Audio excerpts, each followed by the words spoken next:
Hello everyone, welcome back to my YouTube channel once again.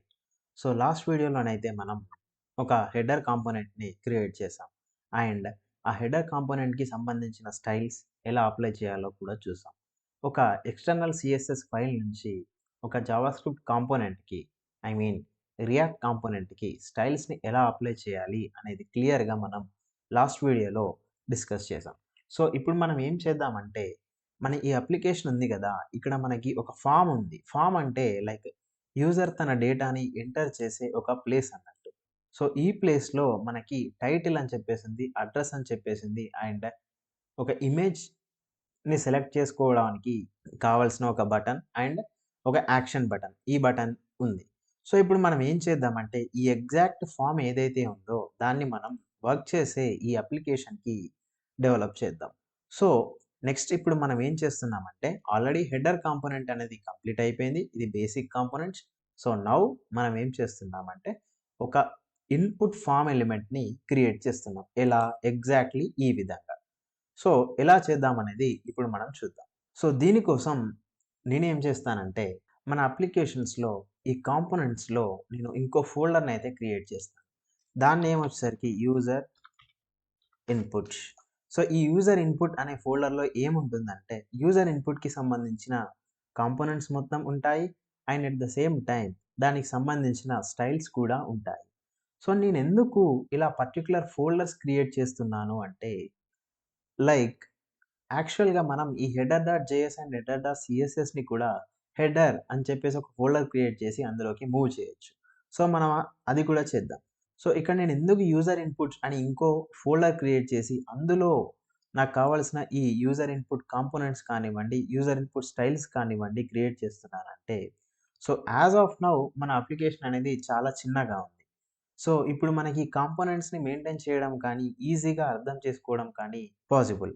But ఎప్పుడైతే మన application size అనేది పెరుగుతూ వెళ్తుందో, అప్పుడు ఇలా ఫోల్డర్ స్ట్రక్చర్ అనేది ఉంటే మనకి మెయింటైన్ చేయడానికైనా, ఏదైనా ఇష్యూ వచ్చినప్పుడు డీబగ్ చేయడానికైనా, ఇష్యూని ఈజీగా ఫైండ్ ఔట్ చేయడానికైనా చాలా ఈజీగా ఉంటుంది.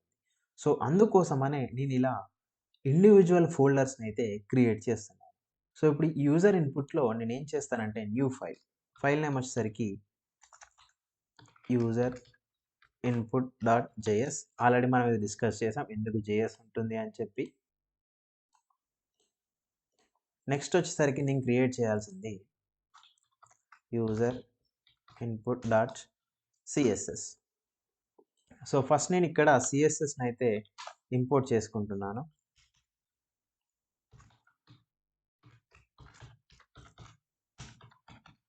రైట్, యూజ్ చేసుకోవడానికి. సో ఇక్కడ నేను నా కాంపోనెంట్‌ని అయితే క్రియేట్ చేస్తాను. కాంపోనెంట్ ఎలా చేస్తాం? Const user input. ఇది basic syntax to create a function, specially arrow function in JavaScript. Next ఈ ఫంక్షన్‌ని క్రియేట్ చేయగానే త్రూఅవుట్ ది అప్లికేషన్ నేను దీన్ని యూజ్ చేసుకోవాలి కాబట్టి ఎక్స్‌పోర్ట్ చేస్తాను. Export default user input. నార్మల్‌గా ఒక బేసిక్ కన్వెన్షన్ ఏంటంటే నార్మల్‌గా రియాక్ట్ డెవలపర్స్, రియాక్ట్ కమ్యూనిటీలో ఫాలో అయ్యేది. ఈ కాంపోనెంట్ నేమ్ ఏదైతే ఉందో ఇక్కడ ఫంక్షన్ నేమ్ కూడా అదే ఇస్తారు. And at the same time export చేయడం కూడా దాన్నే ఎక్స్‌పోర్ట్ చేస్తారు. సో వన్స్ ఇది అయిపోయిన తర్వాత నెక్స్ట్ నేనేం చేయాలి? నా ఫంక్షన్ రిటర్న్ చేయాలి ఒక హెచ్‌టీఎంఎల్ ఎలిమెంట్‌ని. సో ఈ రిటర్న్‌లో నేను రైట్ నౌ ఒక డివ్ ఎలిమెంట్‌ని లైక్ ఒక h1 ఇన్‌పుట్. సో నేను ఇక్కడ ఏం రాసానంటే ఒక div which contains h1 element. So ఇప్పుడు నేను క్రియేట్ చేసిన యూజర్ ఇన్‌పుట్స్ నా అప్లికేషన్‌లో ఏమైనా చేంజెస్ తీసుకొచ్చిందా చూద్దాం. సో ఇక్కడైతే ప్రెజెంట్ ఏ చేంజెస్ లేవు. ఈవెన్ దో మనం కోడ్ రాసినప్పటికీ ఇక్కడ చేంజెస్ ఎందుకు లేవు అనేది చూస్తే మనం కోడ్ రాసాం. కాంపోనెంట్‌ని క్రియేట్ చేసాం. బట్ ఈ కాంపోనెంట్‌ని మనం యూజ్ చేయట్లేదు. ఎక్కడ యూజ్ చేయాలి? యాప్.jsలో యూజ్ చేయాలి. ఎలా యూజ్ చేస్తాం? Import user input. నేను ఎలా వెళ్తున్నాను? ఫస్ట్ నా కాంపోనెంట్ ఫోల్డర్‌లోకి, అందులో నుంచి యూజర్ ఇన్‌పుట్స్, అందులో నుంచి యూజర్ ఇన్‌పుట్ అనే జావాస్క్రిప్ట్ ఫైల్‌ని తీసుకుంటున్నాను. సో ఇక్కడ చూస్తే సీఎస్ఎస్‌ని ఇంపోర్ట్ చేసేటప్పుడు డాట్ సీఎస్ఎస్ అని స్పెసిఫై చేశాను. But when it comes to JS specify చేయకున్నా కూడా వర్క్ అవుతుంది. రైట్? సో ఇప్పుడు నేను ఈ యూజర్ ఇన్‌పుట్‌ని నార్మల్ హెచ్టిఎంఎల్ ఎలిమెంట్ లాగా నేను యూజ్ చేయొచ్చు.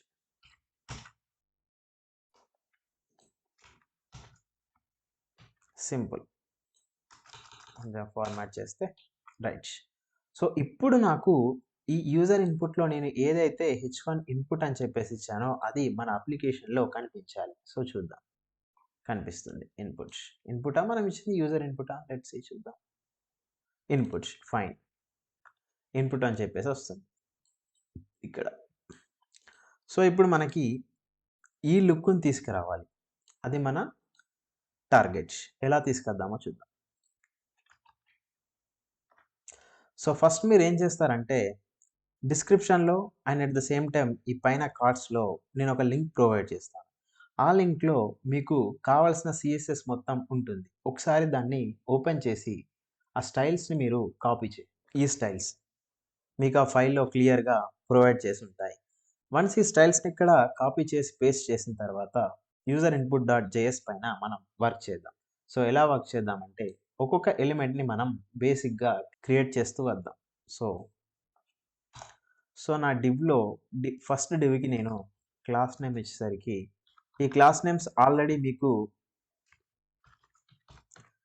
మనం ఇచ్చిన ఏదైతే ఈ క్లాస్ నేమ్స్ ఆల్రెడీ మనకి ఏదైతే సిఎస్ఎస్ ఫైల్ ఇచ్చానో అందులో మీకు క్లియర్గా డిఫైన్ చేసి ఉంటాయి. ఇది నా ఫస్ట్ డివ్ ఎలిమెంట్. సో ఇక్కడ నేను ఏం చేస్తానంటే ఒక ఫామ్ ఎలిమెంట్ని తీసుకుంటాను.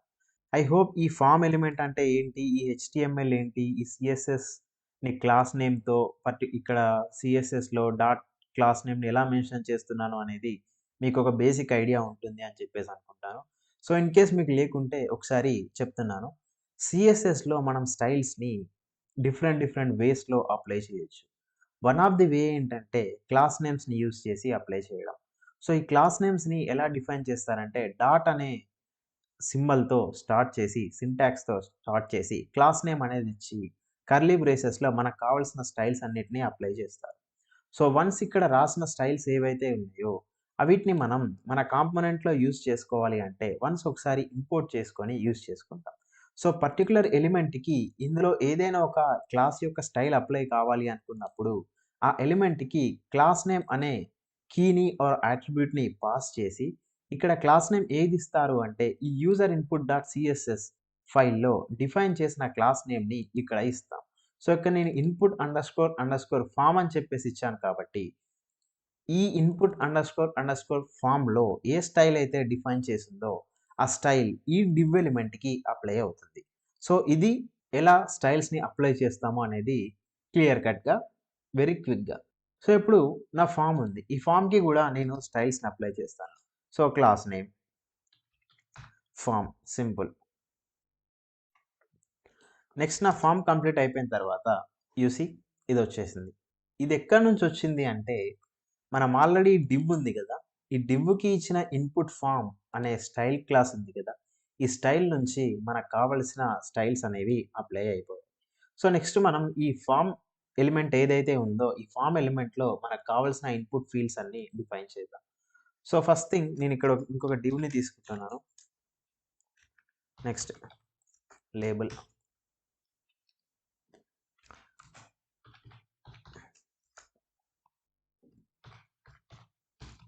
సో ఇక్కడ ఏంటంటే లేబుల్ అంటే ఏంటంటే మనకి నార్మల్గా ఈ టైటిల్ అని చెప్పేసి ఉంది కదా, ఈ టైటిల్ కానివ్వండి, అడ్రస్ కానివ్వండి, ఇమేజ్ కానివ్వండి, వీటిని లేబుల్స్ అని చెప్పేసి అంటారు. దేనికి లేబుల్ అంటే ఈ టైటిల్ అనేది ఈ ఇన్పుట్ ఫీల్డ్కి లేబుల్, ఈ అడ్రస్ అనేది ఈ ఇన్పుట్ ఫీల్డ్కి లేబుల్.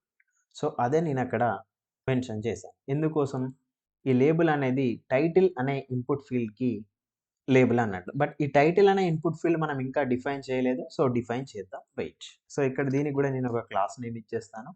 క్లాస్ నేమ్ వచ్చేసరికి ఫామ్ అండర్స్కోర్ లేబుల్ అయిపోయింది. సో నా లేబుల్ నేమ్ ఏముండాలి, టైటిల్, రైట్, TITLE. సో ఈ చేంజెస్ చేసి మీరు కనుక సేవ్ చేస్తే మన అప్లికేషన్ ఎలా ఉందో ఒకసారి చూద్దాం. టైటిల్ అని చెప్పేసి వచ్చింది. సో త్వరగా మిగిలినవి మనం కంప్లీట్ చేసేద్దాం. వన్స్ లేబుల్ వచ్చేసింది. నెక్స్ట్ వచ్చేసరికి ఇన్పుట్. ఈ ఇన్పుట్ ఏం చేస్తుందంటే మనకి యూజర్ని వాల్యూ ఎంటర్ చేయడానికి కావాల్సిన ఆ బాక్స్ ఏదైతే ఉందో దాన్ని ఇస్తుంది. సో దీనికి నేను ఇచ్చే స్టైల్ నేమ్ వచ్చేసరికి ఫార్మ్ అండర్స్కోర్ ఇన్పుట్. నెక్స్ట్ వచ్చేసరికి మనం కొన్ని కీస్ దీనికి పాస్ చేద్దాం. టైప్ ఏంటంటే టెక్స్ట్. ఇన్పుట్ ఫీల్డ్ నాకు టెక్స్ట్ని రీడ్ చేస్తుంది. దీనికి ఒక ఐడి ఇచ్చేస్తాను నేను. ID name title. ఈ టైటిలే మనకి ఇక్కడ యూజ్ అయ్యే HTML ఫార్మ్. ఓకే, నెక్స్ట్ ఇప్పుడు ఒకసారి సేవ్ చేసి మన అప్లికేషన్ ఎలా ఉందో చూద్దాం. యూసి క్లీన్గా ఎంత మంచి టైటిల్ ఫీల్డ్ మనకు వచ్చేసింది. సో నెక్స్ట్ మనం ఏం చేయాలి, అడ్రస్ని డిజైన్ చేయాలి. సో మీరు ఒకసారి వీడియోని జస్ట్ పాజ్ చేసి జస్ట్ ఈ అడ్రస్కి ట్రై చేయండి, స్టైల్స్ గురించి పట్టించుకోకండి. సో నౌ మనమైతే అడ్రస్ని క్రియేట్ చేద్దాం. నెక్స్ట్ నేను ఇంకో డివ్ ఎలిమెంట్ని తీసుకుంటున్నాను. సో ఇందులో లేబుల్. సో లేబుల్ నాకు HTML ఫర్, నేను ఇచ్చేసరికి ఇక్కడ ఏమి ఇస్తాను, అడ్రస్కి కదా. సో అడ్రస్ అని మెన్షన్ చేస్తాను. ఇది యూజర్ చాయిస్, మీకు ఏది కావాలంటే అది ఇచ్చుకోవచ్చు. క్లాస్ నేమ్ వచ్చేసరికి లేబుల్. నెక్స్ట్ రైట్, నా అడ్రస్ అయితే అక్కడ కనిపిస్తుంది. నెక్స్ట్ నేను ఇన్పుట్ని డిజైన్ చేయాలి. సో ఆ ఇన్పుట్ని నేను ఇక్కడ ఇచ్చేస్తాను. సో నెక్స్ట్ వచ్చేసరికి నా ఇన్పుట్ ట్యాగ్. క్లాస్ నేమ్ వచ్చేసరికి ఫార్మ్ అండర్స్కోర్ ఇన్పుట్. నెక్స్ట్ నా టైప్ వచ్చేసరికి యాజ్ యూజువల్ టెక్స్ట్. ఇక్కడ ఐడి వచ్చేసరికి నా ఐడి వచ్చేసరికి అడ్రస్. ఇప్పుడు మనం చెక్ చేద్దాం ఏమైనా చేంజెస్ వచ్చాయా మన అప్లికేషన్లో. అడ్రస్ కూడా వచ్చేసింది. నెక్స్ట్ మనకు కావాల్సింది ఈ ఇమేజ్ అండ్ ఈ button. So let's do. So దానికోసం యాజ్ యూజువల్గా మనం ఇంకో డివ్ ఎలిమెంట్ని అయితే తీసుకుంటాం. ఫార్మాట్ చేద్దాం మంచిగా. ఒక డివ్ ఎలిమెంట్ని అయితే తీసుకుంటున్నాను. Label. So as usual HTML for image అని ఇచ్చేసాను. అండ్ నెక్స్ట్ క్లాస్ నేమ్ ఇద్దాం, ఫార్మ్ అండర్స్కోర్ లేబుల్. నెక్స్ట్ ఇక్కడ మనకు వచ్చేసరికి ఇమేజ్. రైట్. సో నెక్స్ట్ వచ్చేసరికి మనకి ఇన్పుట్ ఫీల్డ్ ఉండాలి. ఈ ఇన్పుట్ కొంచెం డిఫరెంట్. సో ఏం డిఫరెంటో మనం ఇప్పుడు ఒకసారి చూద్దాం. ఫస్ట్ అయితే స్టైల్ నేమ్ ఇచ్చేద్దాం, I mean class name input underscore image. Next ఇక్కడ వచ్చేసరికి టైప్ వచ్చేసరికి చేంజ్, టెక్స్ట్ కాదు, మనం ఒక ఫైల్ని యాక్సెప్ట్ చేయాలి. ఎలాంటి ఫైల్స్ని యాక్సెప్ట్ చేయాలి అంటే everything which is of form image. So ఇప్పుడు మనం ఏమైనా చేంజెస్ వచ్చాయా అనేది మన అప్లికేషన్లో ఒకసారి చూద్దాం. ఇమేజ్ చూస్ ఫైల్, ఎగ్జాక్ట్లీ ఇక్కడ ఎలా వచ్చిందో అలానే వచ్చింది. నెక్స్ట్ ఏం మిస్ అవుతుంది, యాడ్ మెమరీ అనే బటన్ మిస్ అవుతుంది. సో దాన్ని కూడా డిజైన్ చేసేద్దాం. నెక్స్ట్ వచ్చేసరికి ఇంకో డివ్ తీసుకుంటున్నాను. క్లాస్ నేమ్ వచ్చేసరికి డివ్ అండర్స్కోర్ బటన్. ఈ క్లాస్ నేమ్స్ అన్నీ నేను మీకోసం డిఫైన్ చేసి పెట్టాను. జస్ట్ యాజ్ యూజువల్ యాజ్ టీజ్గా ఉన్నట్టు మీరు యూజ్ చేసుకోవడమే.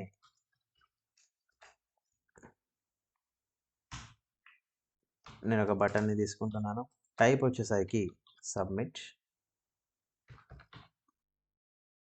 నెక్స్ట్ క్లాస్ నేమ్ వచ్చేసరికి submit underscore button. Next button name వచ్చేసరికి మనం ఇక్కడ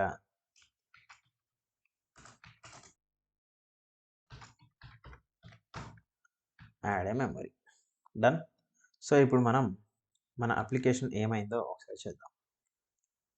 సో సంథింగ్ ఈజ్ మిస్సింగ్. మనకి ఇక్కడ స్టైల్ వచ్చేసరికి ఇక్కడ ఇంత బాగుంది, ఇక్కడ వచ్చేసరికి ఇలా ఉంది, ఏంటో ఒకసారి చూద్దాం. రైట్. సో ఇలా ట్రై చేయాలి అంటే ఒక్కొక్క క్లాస్ నేమ్ని తీసుకొని CSS ఫైల్లో ఎలా ఇష్యూ ఫైండ్ అవుట్ చేయాలో చెప్తాను. సో మనకైతే అర్థమైంది, అది మోస్ట్లీ స్టైల్స్కి రిలేటెడ్ ఇష్యూ. సో ఒకసారి ఇక్కడ ఈ స్టైల్ నేమ్ సెట్ చేయండి, ఉంది. సో ఇది ఇష్యూ కాదు. సో ఇక్కడ ఇంకో క్లాస్ నేమ్ ఉంది, ఇది తీసుకొని ఈ స్టైల్ లేదు అంటే బటన్ స్పెల్లింగ్ మిస్ ఉంది. సో నౌ మనం దాన్ని చేంజ్ చేద్దాం ఒకసారి. BUTTON button right. సో ఇప్పుడు చూస్తే డన్. ఇక్కడ ఎలా అయితే వచ్చిందో సేమ్ అక్కడ అలానే మనకి బటన్ అయితే వచ్చింది. సో నేను ఇంకొకటి యాడ్ చేద్దాం అనుకుంటున్నాను. ఏంటంటే మీరు ఇక్కడ చూస్ ఫైల్ దగ్గరికి వెళ్ళగానే చూడండి కర్సర్ అనేది పాయింటర్ లాగా మూవ్ అవుతుంది. కానీ ఇక్కడ అలానే ఉంది. సో దాన్నొక్కటి మనం ఫిక్స్ చేసేద్దాం. సో సబ్మిట్ బటన్ అని చెప్పేసి ఉంది. సో సబ్మిట్ బటన్ ఇక్కడ కర్సర్ పాయింటర్ అని చెప్పేసి పెడితే రైట్. చూడండి ఇప్పుడు పాయింటర్ లాగా చూపిస్తుంది. ఇది మంచి ఫీల్ వస్తుంది మనకి. ఇప్పుడు మనం ఏం చేసాం ఎగ్జాక్ట్లీ ఈ ఫార్మ్ ఎలిమెంట్ని అయితే మనం ఫిల్ చేసాం. సో నెక్స్ట్ ఏ టైప్ చేసినా కూడా మనకి తీసుకుంటుంది. సో నెక్స్ట్ మనం ఏం చేయాలి ఈ ఫార్మ్ ఎలిమెంట్ని యూజర్ టైప్ చేస్తున్నప్పుడు ఈ వాల్యూస్ని ఎలా క్యాప్చర్ చేయాలి, ఒక వాల్యూని ఎలా అప్డేట్ చేయాలి అనేది మనం చూడాలి. అంతే కదా, ఎందుకంటే వేరే లాంగ్వేజెస్లలో మనం యూజర్ నుంచి ఇన్పుట్ లైక్ మనం జావాలో తీసుకున్నా ఆర్ పైథాన్లో తీసుకున్నా ఇన్పుట్ అని యూజ్ చేస్తాం పైథాన్లో. ఇన్ కేస్ జావాలో అయితే ఇన్పుట్ స్ట్రీమ్స్ అని చెప్పేసి ఉంటాయి, స్కానర్ అని చెప్పేసి ఉంటుంది ఆర్ బఫర్ రీడర్ అని చెప్పేసి ఉంటుంది. సో వీటిని యూజ్ చేసి యూజర్ ప్రొవైడ్ చేసే వాల్యూస్ని మనం రీడ్ చేస్తాం వేరే ప్రోగ్రామింగ్ లాంగ్వేజెస్లలో. ఇన్ ద సేమ్ వే మన రియాక్ట్ అప్లికేషన్లో ఒక యూజర్ మన అప్లికేషన్కి డేటాని ఎలా పాస్ చేస్తాడు అంటే ఈ ఇన్పుట్ ఫీల్డ్స్ ద్వారానే పాస్ చేస్తాడు. సో వన్స్ ఆ యూజర్ పాస్ చేసిన డేటాని మనం రీడ్ చేయాలి. రీడ్ చేస్తేనే లైక్ ఎప్పుడైతే మనం యూజర్ ఐడి అండ్ పాస్వర్డ్ ఇచ్చినప్పుడు ఆ అప్లికేషన్ వాటిని రీడ్ చేసి సర్వర్కి పంపించి వ్యాలిడేట్ అయిన తర్వాత మనకి లాగిన్ అవుతుందా లేదా లాగిన్ ఫీల్డ్ ఇష్యూ వస్తుందో చెప్తుందో. ఇన్ ద సేమ్ వే మనం ఇక్కడ ఈ టైటిల్ కానివ్వండి, అడ్రస్ కానివ్వండి, ఇమేజ్ కానివ్వండి, ఈ వాల్యూస్ని ఈ ఫ్రంట్ ఎండ్ నుంచి మన రియాక్ట్ అప్లికేషన్ రీడ్ చేయాలి. సో ఎలా రీడ్ చేస్తుంది, యూజర్ ఇచ్చే డేటాని మనం ఎలా రీడ్ చేసి ప్రాసెస్ చేస్తాము అనేది మనం నేర్చుకోవాలి. సో దీనికోసం అయితే నేను సూపర్ ఎక్సైటెడ్. ఎందుకంటే ఇది యాక్చువల్ రియాక్ట్ కోడింగ్ అనేది ఇప్పుడు మనకి స్టార్ట్ అయింది. ఇప్పటివరకు ఉందంతా బేసిక్ స్టైలింగ్స్ కానివ్వండి, థియరిటికల్ పార్ట్, రియాక్ట్ ఎలా వర్క్ అవుతుంది ఇలాంటివి. బట్ ఇప్పుడు యాక్చువల్ కోడింగ్ మనం చేస్తున్నాం జావా స్క్రిప్ట్‌లో. సో నెక్స్ట్ వీడియో ఇంకా ఇంట్రెస్టింగ్‌గా ఉంటుంది. కొన్ని కొన్ని మ్యాజిక్స్ కూడా జరుగుతాయి. మనం అనుకునే విధంగా రియాక్ట్ అస్సలు వర్క్ అవ్వదు. వేరే లాంగ్వేజెస్‌లో ఆర్ ఈవెన్ నార్మల్ జావా స్క్రిప్ట్‌ని రన్ చేసినప్పుడు కొన్ని కాన్సెప్ట్స్ ఎలా వర్క్ అవుతాయో సేమ్ అదే వేలో ఇక్కడ రియాక్ట్‌లో అవి పనిచేయవు. సో దానికోసం మంచి మంచి కాన్సెప్ట్స్ ఉంటాయి. సో అన్ని వీడియోస్ మిస్ అవ్వకుండా ఉండాలంటే మన ఛానెల్‌ని సబ్స్క్రైబ్ చేసుకోండి. Thank you for watching. By by now.